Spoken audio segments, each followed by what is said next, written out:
Today on WBLN News, Pope Francis began his message of peace to Cuba, the Key Club participates in the Key Club Kickoff Conference, and the football team is 1-0 in the district. All this and more coming up right now.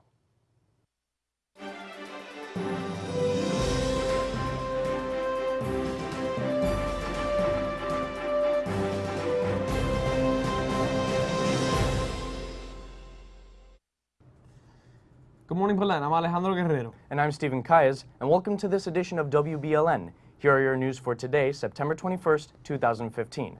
Pope Francis began his message of peace to Cuba this weekend, making history by becoming the first Latin pontiff to visit Cuba.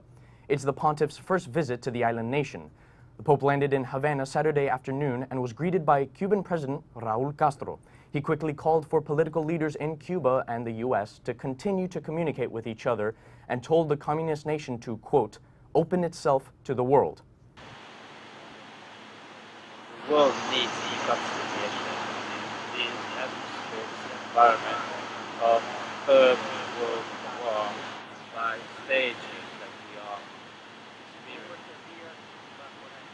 I am placed under the protection of Our Lady of Charity and blessed Olayo Valdez and José López Quintana and Venerable Felix Varela, the great promoter of love between Cubans and all men and women, so that our bonds of peace, solidarity, and mutual respect remain. The pontiff rode into Havana's Revolution Square, greeted by tons of adoring followers. There, he presided over tens of thousands of faithful in Sunday Mass. Yesterday afternoon, he met with government officials and with Fidel Castro himself. Last night, he met with 2,000 youths at Centro Cultural de Padre Felix Varela. 4 people were detained after approaching Pope Francis during his visit to Cuba today. It has happened as the pontiff was passing the iconic José Martí monument next to Havana's Revolution Square. 3 men and a woman ran up to the Pope before being removed by security. 1 or 2 of the men then threw leaflets appearing to have writing on them into the air. As for the people on this small island, 90 miles from the coast of Florida, Cubans say they already feel the positive impact of Pope Francis and are hopeful for the future. Joel Fonseca, a Havana book merchant, said, "We need to change for the peace. 2 countries, we are neighbors, and we have been fighting for so long a time, and we need it over for everybody." Tuesday, the Pope will fly to Washington as a symbol of the more open relationship between Cuba and the United States. The United Nations has announced that Raúl Castro also plans to travel to the U.S. He will be in New York to attend the UN General Assembly. It will be his first visit to the United States in more than half a century. The Pope is credited for helping broker the restoration of diplomatic ties between Cuba and the United States. Martha Serramore stares at a sight she hasn't seen in 46 years. She left Cuba as a 10-year-old girl. Her father saw no future in Fidel Castro's Cuba. This weekend, she came home for the first time since leaving with her family in 1969. She said, quote, "It's a dream come true." As soon as she walked off the plane, Martha touched the Cuban ground. Martha is in Cuba with her son, Felice Gorodo, Belen alumnus. She promised to make this special journey with him after being diagnosed with pancreatic cancer. The diagnosis planted a sense of urgency to bury decades of anger and anguish. Felice started visiting Cuba 12 years ago. At first, his mother couldn't stomach the idea, but he kept coming back to discover family roots and reach out to the younger generation in Cuba. Felice said, "What struck me the most is the lack of hope and the desperation of young people here, so many of which have given up hope for a better life for themselves or for their family. The crumbling buildings and street scenes, like a time-worn photograph, symbolize the struggle for so many people on the island." Felice's visits eventually prompted his mother to return to Cuba with him. They hope Pope Francis' message of forgiveness and reconciliation will help heal deep wounds. Felice said, quote, "That's where the focus needs to be, how we can help young people here make a better life for themselves and their family. How we can help them become the authors of their own future." Martha and Felice are writing the next chapter in their family's history, walking the streets of Havana and already dreaming of the day they return. With the Pope finally on his way, students at Belen Jesuit will join in the excitement of the apostolic journey of Pope Francis to the U.S. and the United Nations. The following watch parties are open to students only. Wednesday, September 23rd at 4:15, seniors in the Latin American history classes will watch the Mass of Canonization of Junipero Serra, Basilica of the National Shrine of the Immaculate Conception. Thursday, September 24th, 9:20 a.m., the entire junior class will assemble to watch the Holy Father address the joint session of the United States Congress. And Friday, September 25th, at 8:30 a.m., the entire senior class will assemble to watch the Holy Father visit the United Nations and address the United Nations General Assembly.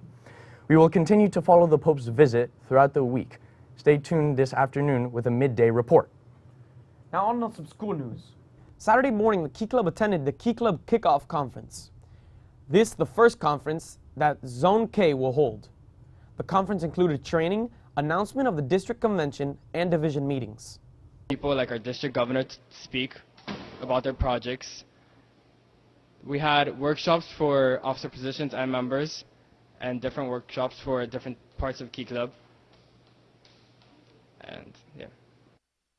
There will be a Peru trip meeting for students and parents tomorrow at 7:30 p.m. to 9 p.m. in the Roca Theater. For more information, please see Dr. Gustafson. All high school students interested in becoming a part of the Student Advisor Program, Belen's peer mentoring program, please come to our first meeting on Monday, September 21st at 3 p.m. in F217. All returning members of the Student Advisor should also attend this meeting to receive your assignments.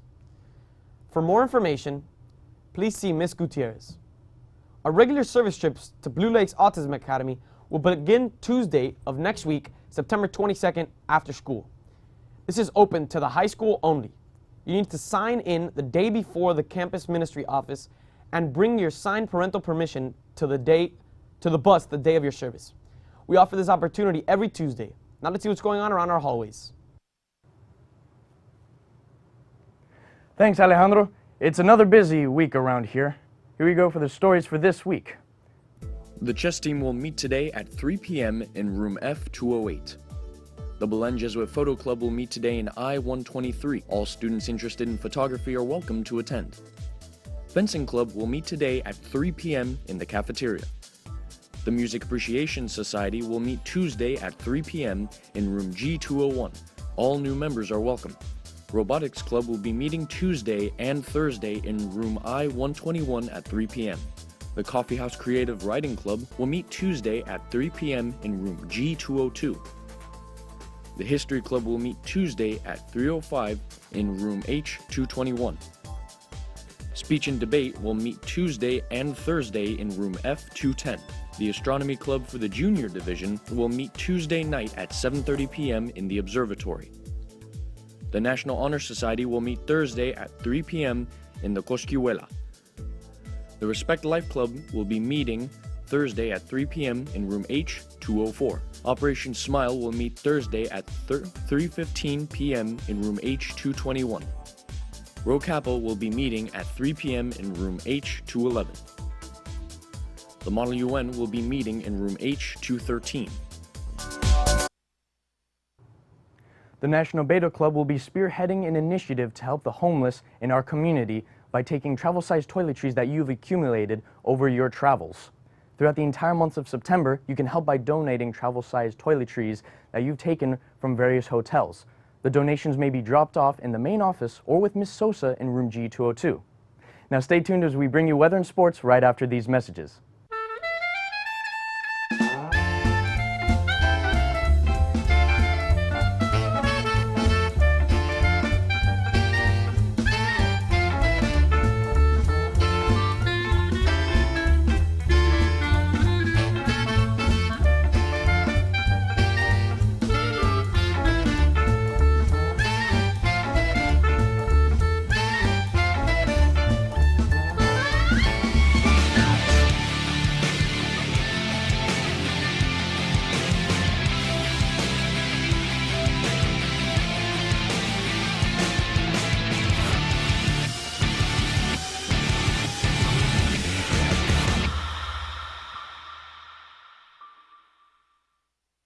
Now on to Mark Novus with the weather.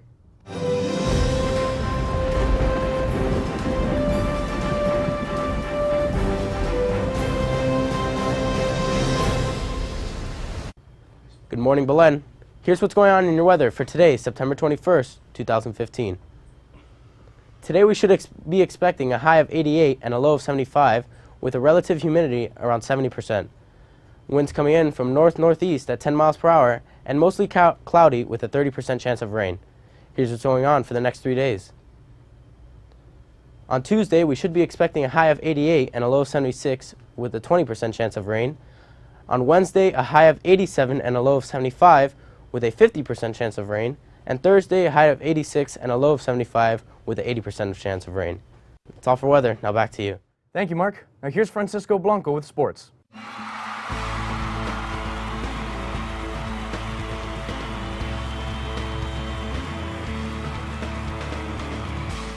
Last Thursday, your Belen Wolverines football team took on a district opponent in Ferguson. The Wolverines offense had an exceptional game, scoring 44 points.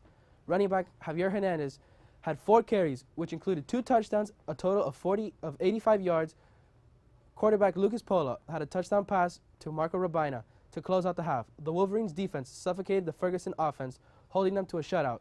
Eric Jimenez had a stellar game, and cornerback Johnny Powell had an interception to close out the half. The Wolverines ended up winning the game 44-0. They take on Arch rival Columbus this Friday at 7. Tickets to this week's varsity football game against Columbus can be purchased in the bookstore. Deadline to purchase the tickets is 11 a.m. on Friday morning. Supply of $10 student tickets are limited, so hurry up and get your tickets. All tickets sold on game day will be $20. The Belen Jesuit cross-country team captured its 4th major meet win Saturday at the University of Florida Mountain Dew Invitational held at the Mark Bostic Golf Course. The team was led by Joshua Collins, who finished 5th with a season best time of 15 minutes and 52 seconds for the 5K distance. The team scored 91 points over a field that included 55 3A and 4A teams. The middle school cross-country team captured its 5th Dade County Youth Fair Championship in a row at Larry and Penny Thompson Park. The Wolverines bested the competition by scoring 21 points. Belen was led by 2nd place finisher Austin San Juan, 4th place finisher Matthew Bryan, and 5th place finisher Vicente Sanchez, 8th place finisher Adam Magulas, and 9th place finisher John Lee. Competing the team with great performances were Diego Gomez, David Jimenez Pinilla, Diego Belfort, and Carlos Bailey. The JV team came in 2nd place at the Dade County Youth Fair meet, where they were led by top 10 finishers Sebastian Castillo, Christian Fernandez, and Dominic Chapong. The other scores for the Wolverines were Julian Decoyibus and Carlos Barquin. Michael Corral scored 8 points at the 6th grade basketball team, defeated St. Rose of Lima 48-11. Robert Castro, Michael Martley, Carlos Morales, and Michael Zaharas each added 6 points. The team welcomes St. Kevin on Monday at 3:45 p.m. The middle school gold volleyball team plays at St. Peter and Paul, and the blue team plays at St. Brendan. The varsity bowling team will play Columbus at Bird Bowl. The match begins at 3 p.m. The JV golf team will play Doral Academy today at the Trump National in Doral. Tea time is 4 p.m. and the varsity golf team will play Gulliver tomorrow at the Trump National in Doral. Tea time for that match will be at 4 p.m. That's all for sports now, and back to you guys. Follow us on Twitter and Facebook for all the latest news and pictures. I'm Alejandro Guerrero. And I'm Stephen Calles. And on behalf of all of us here at WBLN, thanks for watching, and stay golden, Wolverines.